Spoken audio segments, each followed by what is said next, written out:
আসসালামু আলাইকুম সুপ্রিয় শিক্ষার্থী বন্ধুরা, তোমরা কেমন আছো? আশা করছি আল্লাহর অশেষ মেহেরবানিতে ভালোই আছো। কোভিড-19 করোনা নামক মহামারীতে দ্বিতীয় দফায় আবারও বাংলাদেশ সরকার কর্তৃক শিক্ষা প্রতিষ্ঠান ছুটি ঘোষণা করা হয়। ফলে শিক্ষা ব্যবস্থার অপূরণীয় ক্ষতি সাধিত হয়। এই ক্ষতির হাত হইতে শিক্ষাকে উন্নত প্রসার করার লক্ষ্যে শিক্ষা বান্ধব বাংলাদেশ সরকার অনলাইন ক্লাসের নির্দেশ প্রদান করেন। তার ওই ধারাবাহিকতায় অনলাইন ক্লাসে আমি মোহাম্মদ নজিবুর রহমান, সহকারী শিক্ষক, কেএসটি কোর উচ্চ বিদ্যালয়, আমি তোমাদেরকে আন্তরিক শুভেচ্ছা অভিনন্দন জানাচ্ছি। আজকে অনলাইন ক্লাসে আমি দশম শ্রেণীর ভূগোল ও পরিবেশ বিষয় নিয়ে আলোকপাত করতে চাই। আজকের আলোচ্য বিষয় ভূগোল ও পরিবেশ বিষয়ের চতুর্থ অধ্যায়ের পৃথিবীর অভ্যন্তরীণ গঠন উপাদান শিলা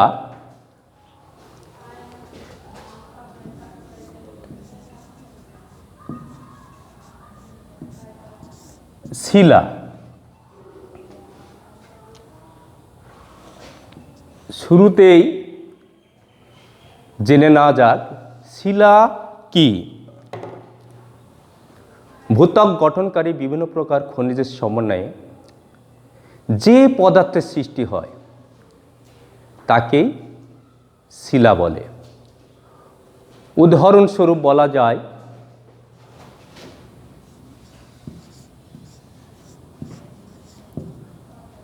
নুড়ি পাথর,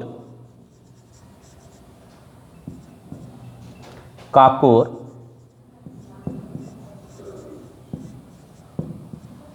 গ্রানাইট,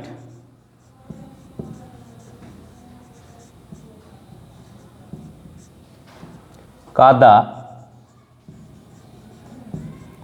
ও বালি ইত্যাদি উল্লেখযোগ্য। শিলাকে গঠন প্রণালী অনুসারে তিনটি ভাগে ভাগ করা হয়েছে, যথা 1 নম্বরে আগ্নেয় শিলা,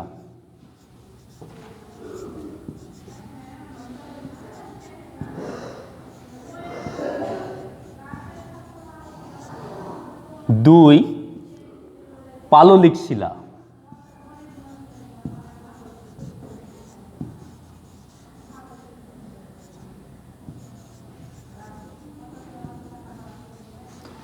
3 রূপান্তরিত শিলা।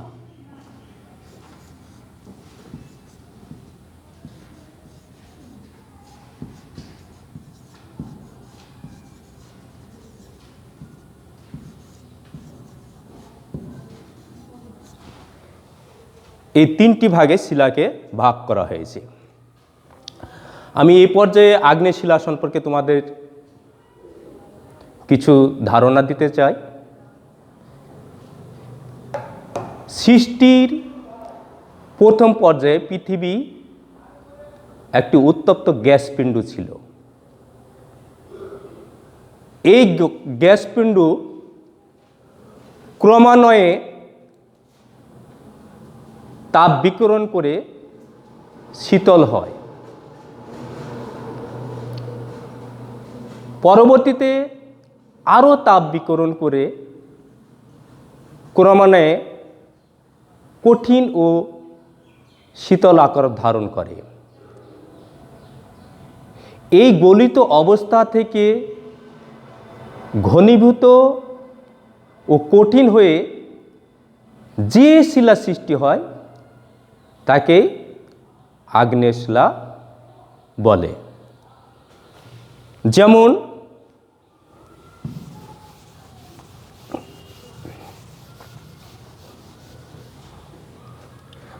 বেসল্ট,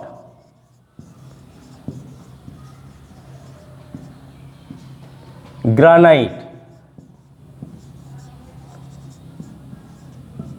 ইত্যাদি আগ্নেয় শিলার উদাহরণ। আগ্নেয় শিলা সৃষ্টির প্রথম পর্যায়ে সৃষ্টি হয় বলে একে প্রাথমিক শিলা বলা হয়। এই শিলার কোনো স্তর বা জীবাশ্ম নেই, তাই একে অস্তরীভূত শিলা বলা হয়। এই শিলার কিছু বৈশিষ্ট্য পরিলক্ষিত হয়। বৈশিষ্ট্যগুলো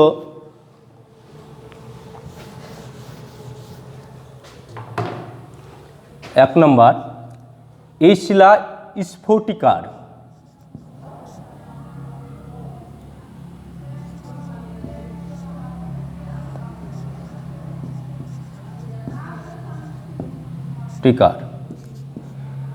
এই শিলা অস্তরীভূত।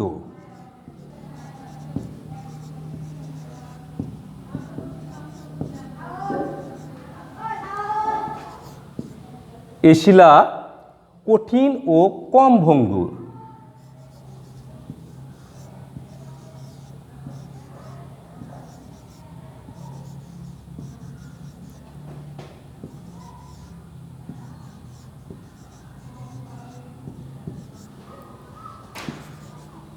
জীবাশ্ম দেখা যায় না।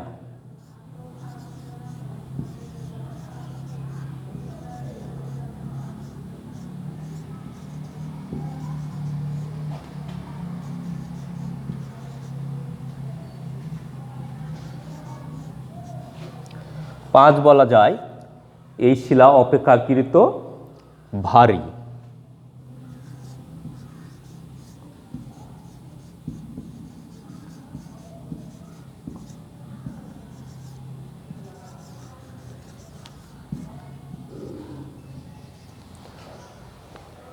এই পাঁচটি বৈশিষ্ট্য আমরা আগ্নেয় শিলার মধ্যে দেখতে পাই।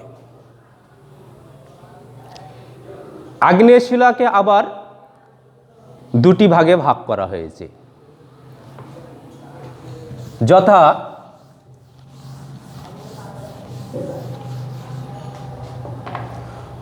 এক নম্বরে বলা যায় বহিজ আগ্নেয় শিলা।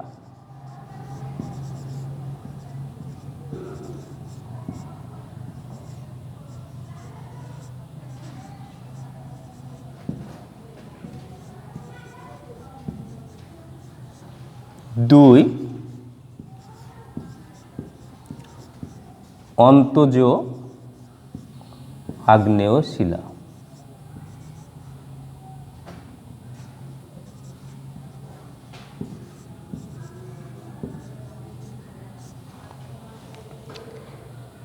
তো আমাদের জানা দরকার বহিজ আগ্নেয় শিলা কি। উত্তপ্ত তরল পদার্থ ও ম্যাগামা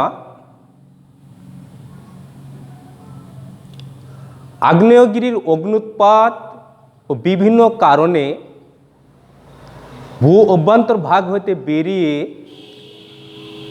এর উপরিভাগে জমাটবদ্ধ হয়ে যে শিলা সৃষ্টি করে তাকে বহিজ আগ্নেয় শিলা বলে।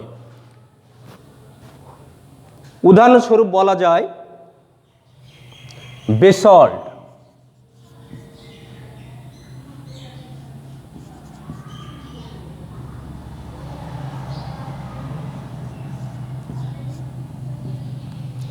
রায়োলাইট,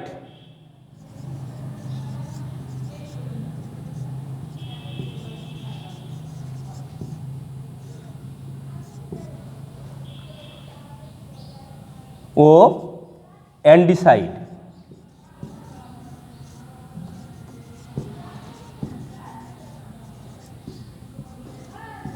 অ্যান্ডিসাইট ইত্যাদি পরিলক্ষিত হয়। এ পর্যায়ে আমি অন্তজ আগ্নেয় শিলা সম্পর্কে তোমাদের ধারণা দিতে চাই। গলিত পদার্থসমূহ এবং ম্যাগামা ভূ অভ্যন্তর ভাগ হইতে না বেরিয়ে যখন অভ্যন্তর ভাগে কঠিন ও জমাটবদ্ধ হয়ে শিলা সৃষ্টি করে তখন তাকে অন্তজ আগ্নেয় শিলা বলে। উদাহরণ স্বরূপ বলা যায় গ্রানাইট, গ্যাব্রো, ল্যাপোলিথ,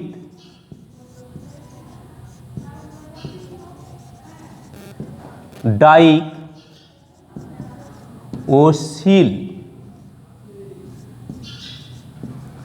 ইত্যাদি উল্লেখযোগ্য। তো সুপ্রিয় শিক্ষার্থী বন্ধুরা, আমি এতক্ষণ ধরে তোমাদের আগ্নেয় শিলার সম্পর্কে ধারণা দিয়েছি। আশা করছি আমার আলোচনা থেকে তোমরা অনেকটা বিশ্লেষণ করে উপকৃত হবে এবং পরবর্তী তোমাদের শিক্ষা জীবনে মেধার বিকাশ ঘটাবে। আমি এই পর্যায়ে তোমাদেরকে বাড়ির কাজ দিতে চাই।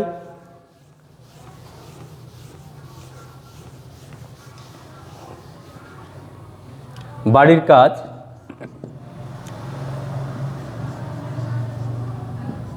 পাললিক শিলা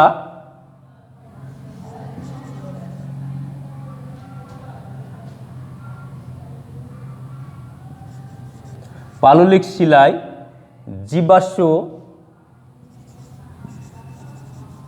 জীবাশ্ম দেখা যায় কেন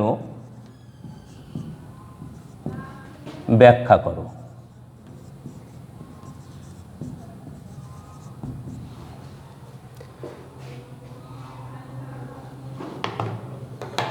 তো আজকে আমি এখানেই তোমাদের ক্লাসের সমাপ্তি টানতে চাচ্ছি। তোমরা সুস্থ থাকো, ভালো থাকো, তোমাদের সুন্দর দীর্ঘ জীবন কামনা করেই আমার ক্লাসের এখানেই সমাপ্তি ঘোষণা করছি। আল্লাহ হাফেজ।